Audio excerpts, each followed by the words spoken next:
Alright, this is the finale of the 0 to 10k series, where I went ahead and showed you guys literally step by step over the shoulder how I took a random stranger, one of my subscribers, from 0 to 10k, and I showed you guys every single step of the way. Now I'm not going to end this last episode with like a bang. This last episode is actually going to end the series pretty raw and real, because things don't go as planned. Even though we hit 10k, Isaac's winning product that he thought was a winner ended up not being a winning product, and I go ahead and teach him how he can go ahead and pivot and go ahead and start doubling down on a product that might be a winner, and why it's important to test every single day even if you have a winner. Let's get right into today's episode. So this is last week's performance. Overall, I burnt a lot of cash. As you can see, even though Isaac has been able to consistently do $500 every single day, he burnt a lot of money because he was unprofitable, he wasn't sticking to the KPIs, and he was being attached to this product he thought was a winner. And this is the truth of dropshipping. A lot of people fall into this trap, and I don't want to just sort of end the series with last episode where it's all sunshine and it looked like everything was going to go well. No, things ended up not going well, and here's the reality of it. And I want you guys to learn from Isaac's mistakes so you guys don't waste money and you guys don't get attached to products that you think are winners when they're just sucking your money dry. And if you look at my ad manager, this is last 7 days, including today. No. It's not including today. You didn't make a one product store for your Swan watches ASAP. What's the profit margin on your Swan watches? I was getting a lot of like add to cart and checkout initiated, but not purchase. So I thought when people got to the checkout point and they saw the shipping costs of $6.95, I thought it was a bit too much, so maybe that's why they turned out. So I lowered that to $3.95. At first I tried $5.95 and it didn't work, so I lowered it till like $3.95 right now. So that actually increased my the watch itself costs $17 plus $3.95, and the cost of good plus the shipping in average is like $7. So it's like $14 of break even. Damn, your profit margins are way too low, Isaac. You need to be picking products that with the shipping costs. The reason why I do $6.95, because then you can now have like a $13 profit margin on the front end plus the $7 shipping, and it gives you a $20 profit margin. 14 is just way too low. You need like a minimum of $20 profit margin. If you look at the checkout to purchase ratio, isn't that too low? I mean, is that normal? Yes. So if I go like individual days, like last week during weekdays, it was like low, like 40 to checkout, but only 6 purchases one day. Wednesday even worse, I think. Actually, no. So those ratios look fine. So looking at one of my campaign, that's a decent campaign. 13 purchases to 72 initiate checkouts. So what we go ahead and do is we actually go ahead and pivot and we take a look at his Swan watch, because that's actually still profitable, unlike the magnetic shoelace. So go ahead and check out this product to see if this is something that we could potentially make a one product store out of. And then we go over something pretty cool. We go over negotiation. This is how you go ahead and negotiate with your suppliers to get your price down and increase your profit margin. How much does your Swan watch cost from AliExpress? So I've been contacting the seller. I was trying to get the cost down by contacting the seller, and I was able to get it down like 50 cents, but the product itself is a bit costly. So I contacted them again to ask for better pricing, but so far they only lowered it like 50 cents per piece. Got it. And were you it's able to get a private VIP link for the discounted 50 cent? That's what I'm asking from this guy, but I think this guy's new or something. He just don't provide VIP link. He just put a discounted price on the original link, so it's pretty much for everyone, not just for me. Got it. And did he reduce the public link by 50 cents? Yes. Then you would give him more and more orders and be like, hey, you've given the discount, I've ordered X amount in the past week, and this is sort of the price you're offering to the public. Could you give me a private price where I even get a further discount? And then Isaac asked some pretty good question about different shipping options. Should we go ahead and pay more for faster shipping? And I talked about the importance of, rather than investing an extra $3 to get maybe a 1 week faster shipping time, use that money and invest into a strong customer service rep that can do even more value and provide more value to your customers and your company. So it's better to spend money on a customer service rep rather than spend like an extra $2 to $3 for 1 week faster shipping time. Now, if it was only $50 to $1 more expensive to get faster shipping times, then yes. But if it's any more than that, invest into a customer service rep. So then, should I increase the shipping back to like $6.95? That's what I do, but I haven't split tested. What you should split test is the price. For example, $10 plus $3.95 shipping versus $7 and $6.95 shipping. You know how now it's a fair test because they both cost the same? I guess lowering the original price is good for like upsell. Get some adding to cart, and when they add to cart, they're sort of already emotionally invested into the product. Whereas if you sort of make the front end price a bit more expensive, then you miss out on a lot of people from adding to cart, and then that's like losing on sales. So that's sort of my thoughts on why $6.95 shipping is a good point. But right now, the profit margin itself is low as the issue because I'm only getting like $14 per piece.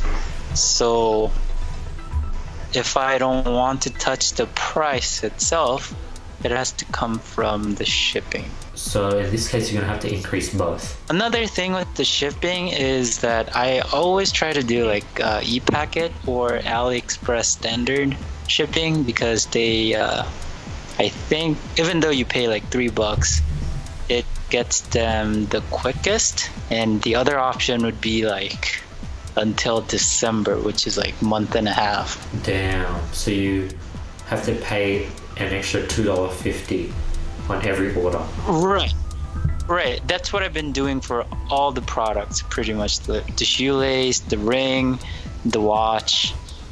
Yeah, I mean, I've been pretty much basing off like when is it quickest and does it make sense to pay extra $2-3. And for me, the extra $2-3 is a bit too expensive, so I'd opt in for the cheaper option and use the extra $2-3 to invest it into a customer service rep that really knows what she's doing and really helps out the customers and assures them that their product is on their way. But if you don't want to deal with many customer service, definitely pay the extra $2-3 to get less issues. Okay, so for your stores, do you usually go with the quickest route or the cheapest? I go the cheapest route, but what I find is I end up getting a pretty decent amount of disputes. And then when you get disputes, it sort of affects your PayPal account. And that's like really stressful. But for me, I've dealt with many sort of held payments, disputed payments, so I'm pretty used to it. If that's something you might want to delve into, then save the extra $2-3. But based on your current situation, I think that less stress is probably beneficial. Okay. So continue doing ePacket and see if you can find another supplier that is maybe more expensive for the cost of goods, but they have cheaper shipping. So if another supplier sells it for $5, but they have 50-cent ePacket, that's better than paying $3.50 plus $3 for ePacket. Right. Okay. So then going back to this shipping pricing, up this to $6.95, so that's extra $3, so that'd be $17 in break even. So what's your average cost of goods? $7 total? $7, yes. Usually, yeah. 7 plus $20, so you're looking at 27. So to make 27, you'll charge $6.95 for shipping. So they'll bring it down to $20, so you could sell the watch for $19.99. And then now we'll get back to the watch and we really start discussing how we should go ahead and price this, how we should market this, how we should go ahead and really build a one product store out of this one watch that is currently doing well. And then like looking at that product, I reckon you should make a one product store and price it at $25. Like it looks like a high-end product. Like you pricing at $16.99, I think it sort of cheapens it because it looks like sort of a Swarovski sort of watch. You could technically sell that for like $30. Keep this store as a tester store and play it safe. Keep everything the same because I don't want to, change the numbers and then, coincidentally your stores start dropping and I'm to blame. So I don't want to be in that situation. Monday's coming as well. So I don't want to have a sort of coincidental drop in sales. So keep your numbers the same. Keep it at $3.95 shipping and create a brand new store. And then I remember, let me quickly find domains for you. I was trying to look for domains for you because I suggested you to do a one product store. I think swanwatches.com is available. That's a really good domain, Isaac. So I highly recommend you to jump on that. Do a one product store for $25 plus the shipping. Okay. $6.95. And so these kind of products, would you create a video ad? I think rotating pictures. You have a lot. There's a lot of images. There's a lot of nice images. And with a one product store, you don't need a video. You can just literally have a scroll down where it's just like image after image. Okay, because this is pretty much, there's no use for it. It's just accessory, So use images of the watch or the bands. I think if you go to AliExpress, you can even find more images of it on your hand, of the actual brace, of it close up, of it in different angles, images from behind, and then you just sort of have like a few images, and your domain is swanwatches.com, so it looks so legit. And now we'll go ahead and walk through Isaac when it comes to scaling down his magnetic shoelaces. It's gotten over 131 purchases. It's done pretty well, but it's unprofitable. So I'll go ahead and show him how to scale it down, how to go ahead and just kill everything, but leave what's profitable running to try to make some money and recoup your losses. So right now, this is the statistics. And I think you need to kill your magnetic shoelace. I think we talked about it last week.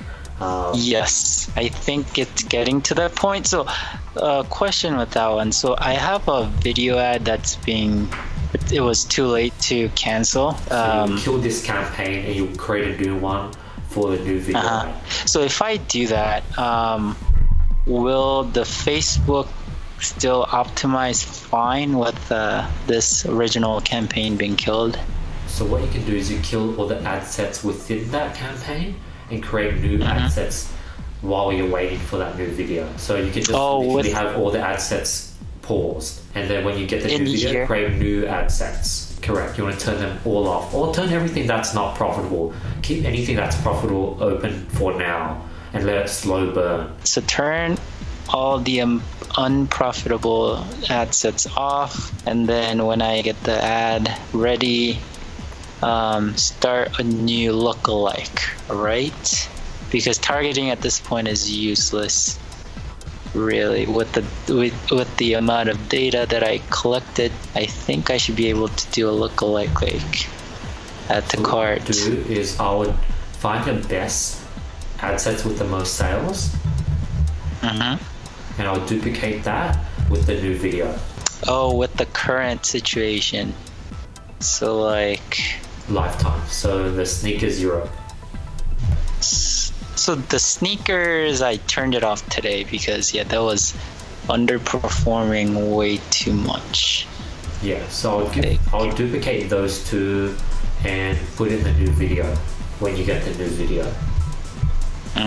So don't try the lookalike, you're saying? Correct, because you don't know if the new lookalike would even perform on the current image ad. But you know for a fact that it performed well for the image ad. These sneakers Europe, it got you 40 purchases. And now we talk about something really important, because Isaac is still pretty attached to his product, just like most of you guys will probably be when you guys find your first false winner. Isaac is now, he's like, should I go ahead and create lookalike audience? Should I go ahead and create purchase lookalike audiences? I've gotten over 100 purchases and maybe that would be profitable. I give him the hard raw truth, how like this is a trap of dropshipping and lookalike audiences and Facebook ads. Like you think that you could sort of just keep being unprofitable and collect more data and that it will magically become profitable.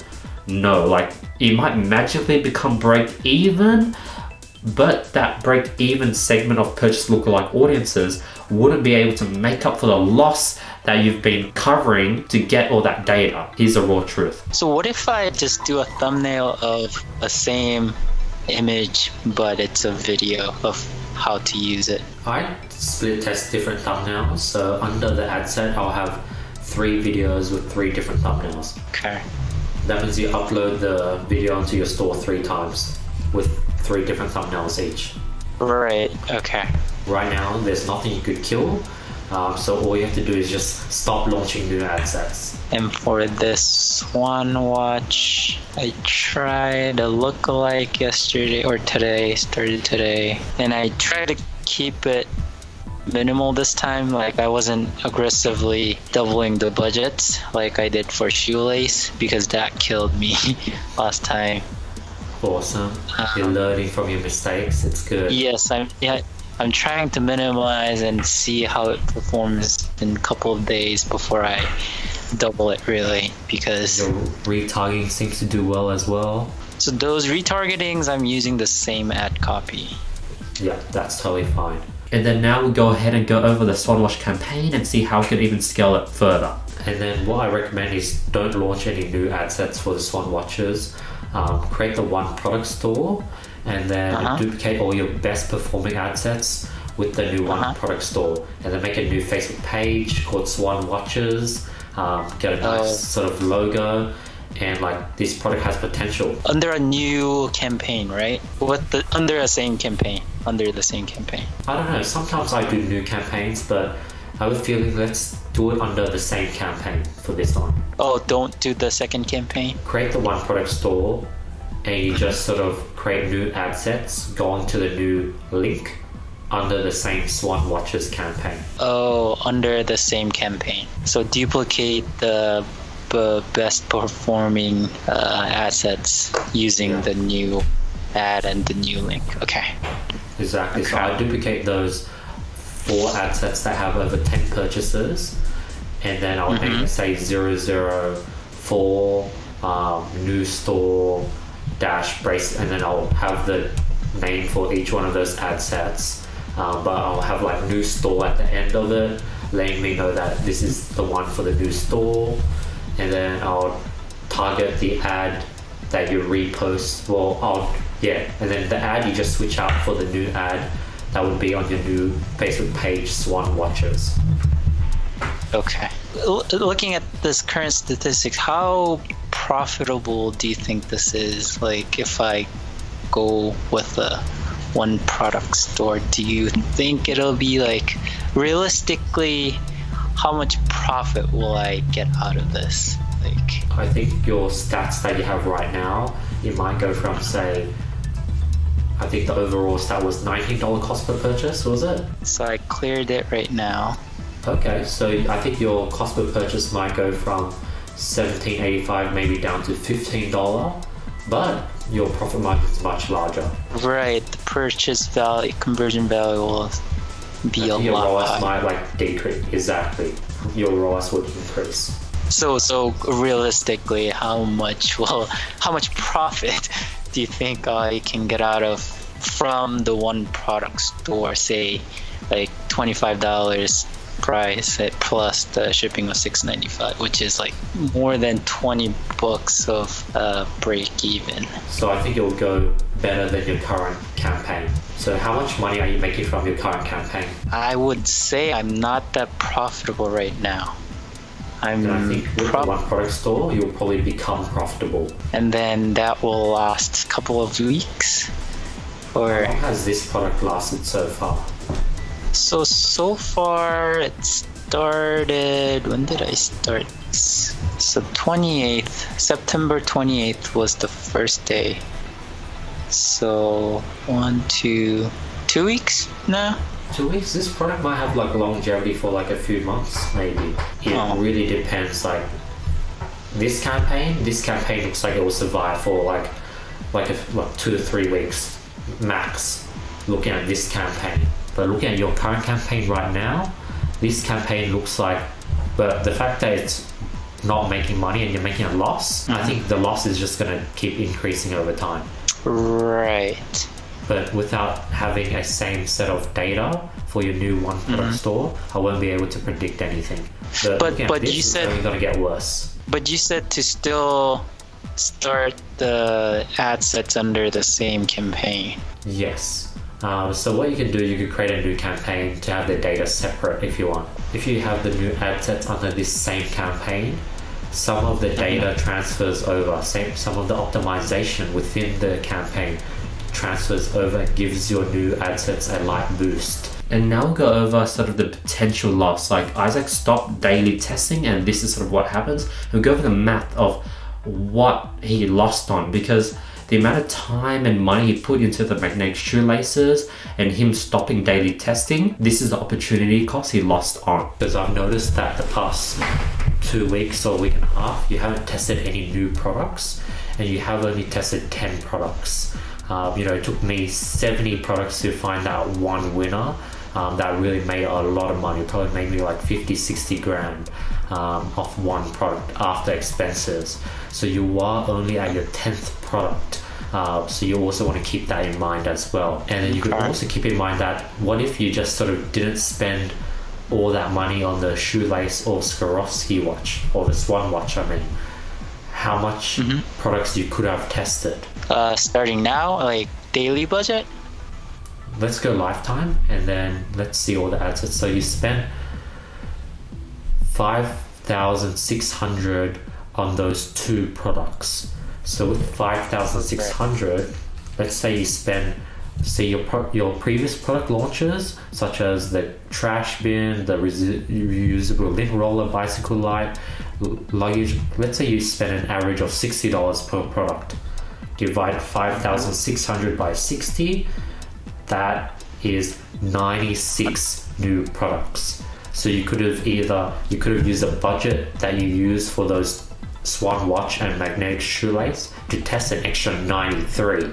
Imagine if you found those 2 sort of very small winners within your first 10 products. Imagine how many small winners, medium winners, even big winners you would have been able to find if you tested 93 products.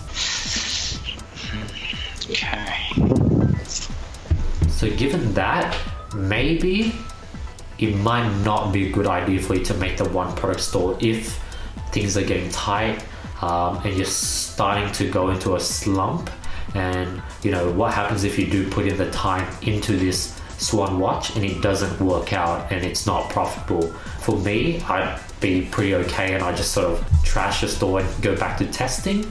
But most people, the slump would just get deeper and they wouldn't be able to go back to testing mode.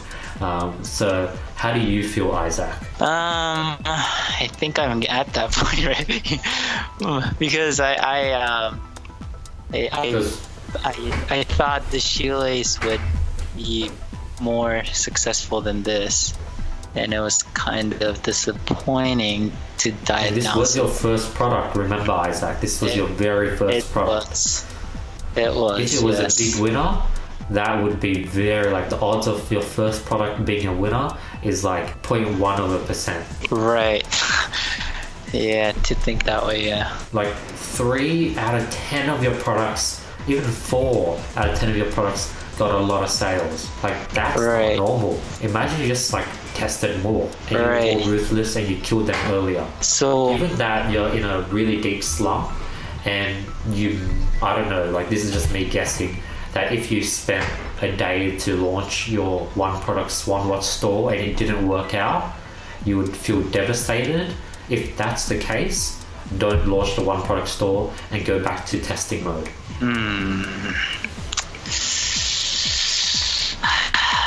This thing. Entrepreneurship is tough, Isaac. And that's the hard truth, as you can see. You want to be testing. You don't want to get emotionally attached to products and spend too much money on a product that isn't profitable. This is the hard truth that everyone falls into, and I wish someone went ahead and reviewed a video like this that was just as raw as this to go ahead and wake me up and be like, Andy, you should stop spending money on that product because it's not profitable and it's not going to be able to come back. Give up and move on. That's why I'm making and giving you guys a series, because I hope it can help a lot of people not fall into Isaac's mistake and not fall into the mistakes I personally went through when I started myself. The profit margin on the shoelace was really great compared to this one. That's the thing I missed the most about this. Is it? Because the loss is more on the Swan watches for some reason. Oh, because remember the shoelace, the purchase conversion value doesn't include the multiple sales from the upsell. So it was actually generating a lot more value because the cost itself is like $1.60. So if you did the numbers, the magnetic shoelace would make less of a loss than the Swan watches? I am not sure about that. So that's something you might have to break down to really know if the magnetic shoelace is doing better. I was down 635, and I think the majority comes from the downfall of shoelaces. And now we're going to go back to the magnetic shoelace and sort of really analyze where Isaac went wrong, where he spent most of his money, and where we could have killed earlier. Here's a sort of breakdown on what we could have done to really save a lot of money and what you guys should do when you guys start seeing results like this, and how you should attack it when it's negative, what you should do. His analysis.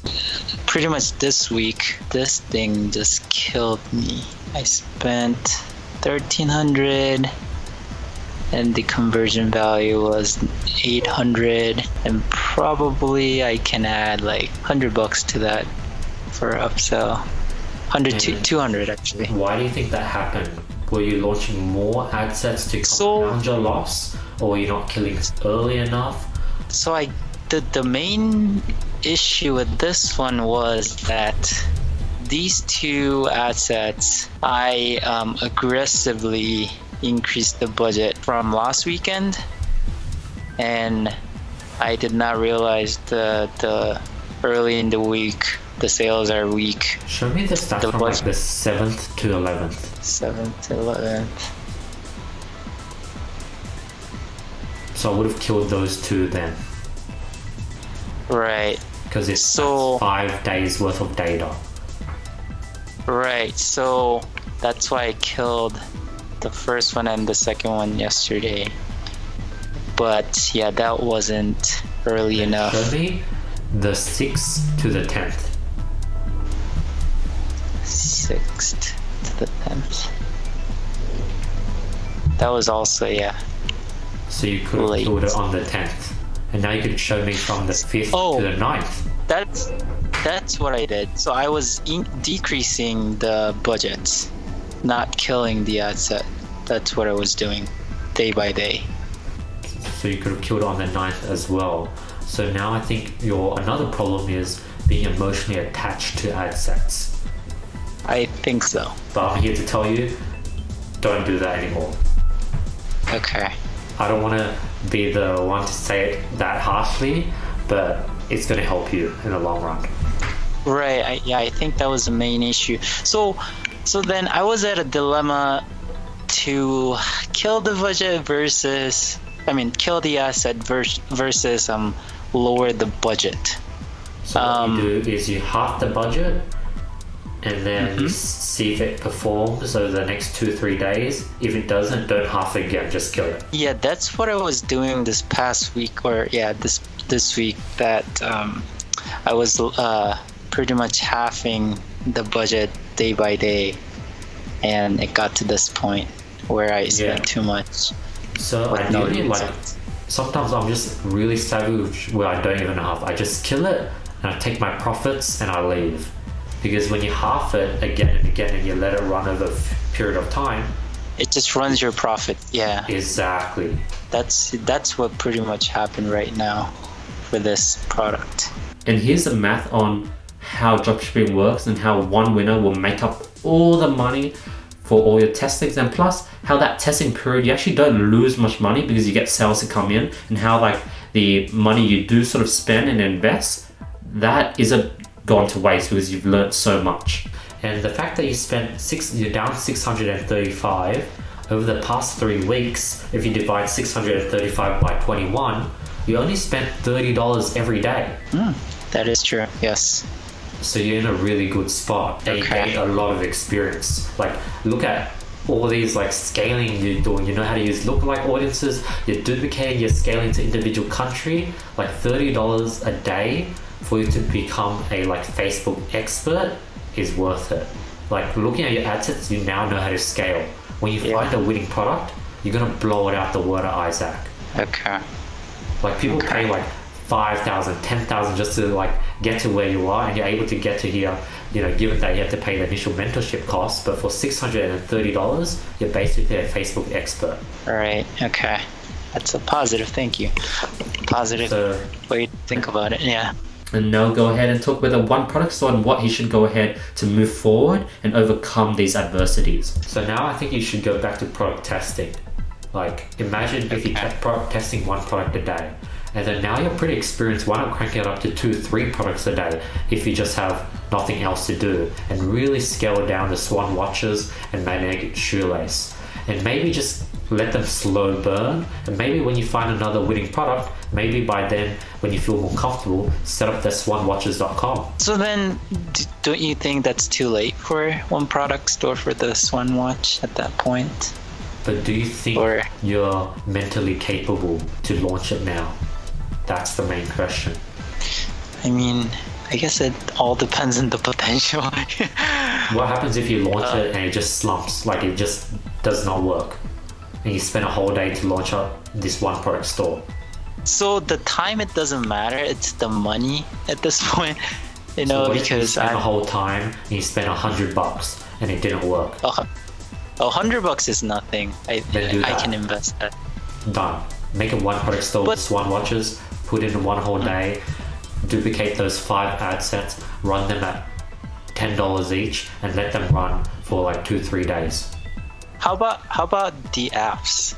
Do I use the same apps? Yes. So right now, just use free apps. Just use Overload. I use that's paying right now is Luke's, and then the Zipify. Zipify, I think I have to have that in the one product store to upsell. So that one I will. Starting and testing, use only Overload until you get sales and you prove the one product store. Then you install all these other apps. Oh, so for the one product store, start with just blank. So if no it's cost. Money that's your issue, well, I'll tell you now. Put in $100 into the one product store. Okay. 130, given that you'll pay for the Shopify subscription. Yeah, I can do that. Then do it.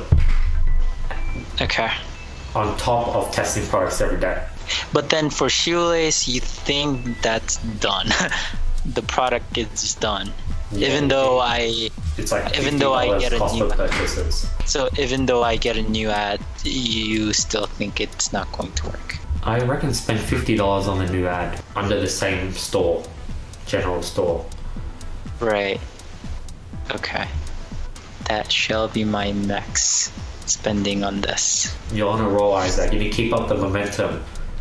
Keep it up, keep testing more products, and don't lose this momentum that you have going, and really become more logical when it comes to killing and scaling, and learn from your mistakes. Like, now know not to launch a bunch of lookalike audiences if the current ad sets aren't doing well. Like, new lookalike audiences isn't going to solve your problem. And here's sort of the lookalike audience trap people fall into again. So I've been in that phase where I'm like, okay, I'll launch better lookalike audiences. I'll launch like add to cart lookalike audiences, and hopefully those will be profitable and they'll make up for my bad view content lookalike audiences. That's exactly what my thought was past couple I went through days. the exact same mistake, and now I'm doubling down by telling you and reaffirming your mistakes so that you also don't spend thousands and thousands going down that train and just chopping your profits down trying to recover the product. So if the product doesn't work out, creating lookalike is not going to help. Yes. So I created new lookalikes yesterday for this shoelace. I think the worldwide one. So that I can't really advise, because they might get sales and they might be profitable for like 1 or 2, 3 sales. So let it slow burn. Just don't launch any new ad sets. Okay. And then, another question with the lookalikes. So they don't update unlike custom audience, right? Because I think I watched your recent videos about the custom audience or lookalikes. Refreshing it, yeah. So what about refreshing when you're like scaling a product? We'll go into that more depth, but in basics, lookalike audiences, they sort of update based on Facebook documents. But what I've noticed is that, for example, a view content or a video views lookalike audiences that used to do really well, it died out, and then a few weeks later I recreated the lookalike audiences and I was able to revive it.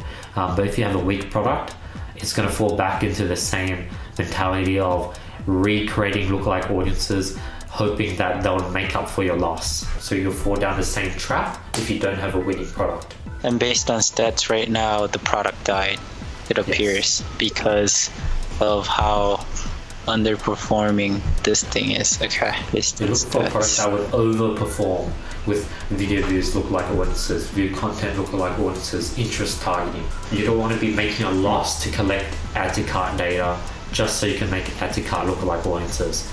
Oh, that's a good point, because that's what I've been doing. Got it. So now you know Isaac. And then I go ahead and end the session with Isaac, giving him some final tips.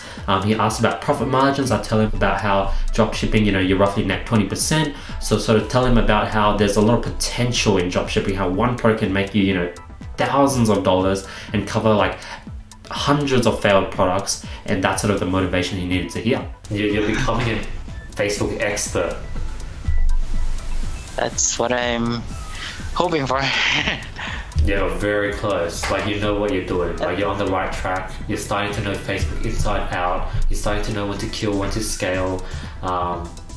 You're like pretty close, Isaac. So like, don't see this as a loss. See every day as a learning experience. That's sort of what kept me going with 70 product tests. Like, I took every loss as a step forward. And this is kind of a personal question. You don't have to answer if you don't want, but how much profit do you make a month? I was always curious. You don't have to answer if it's in controlled share. I would net 20% of my revenue. So whatever I show on YouTube, whatever I review, or the stores I review, just take 20% of it, and that's how much I took home. Okay. And you do the same thing, right? You just product testing every day. Right now I work on top branded stores, so I don't really dropship as much. Yeah, Music Chest is one of them, Bomber and Company. So I don't do much product testing. I just sort of like work with branded stores, and it's like that's a whole nother story. You're like building Instagram pages, you're building email funnels. It's just a whole nother ball game. I guess that's the next step after dropshipping. Exactly. Okay. And yeah, that's our last episode. Isaac has hit $10,000 in total revenue. Facebook ad account says 6K in lifetime, but there was a lot of untracked sales. He probably hit around 8 to 9K, but I just rounded it up to 10K because it just makes the series sound much better. 0 to 10K. But yeah, that's the whole series, the whole course. Hopefully you guys enjoyed it. I'm releasing a lot of courses for free. I don't think many YouTubers or gurus are doing that. Everyone's charging you for content like this. Depending on how this goes, I might review another one. I have another one where I take a student to 100K. So I might release that. I don't know, we'll see. But I'm actually going to be releasing many more segments of all my programs and just giving you guys things for free. Because my goal with this channel initially was allowing people who didn't have money to invest to be able to succeed off my free content, and that's sort of what I'm sort of fulfilling. I'm fulfilling that sort of goal and prophecy and initial plan of mine. So get ready for more and more free valuable content. But yeah, thank you so much for watching this series. Hopefully you guys enjoyed it. Before we finish off this video, let's start by announcing last video's winners for $1,000 worth of courses or consulting courses with me. The winner's here. If you guys want to qualify, all to do is drop a comment below, follow me on Instagram, hit the subscribe button, and I'll be picking the best comment every single video. Other than that, question of the day: what is your thoughts on this series? Let me know. I want to get your advice, I want to get your feedback, I want to get your critiques. There's literally no upsells.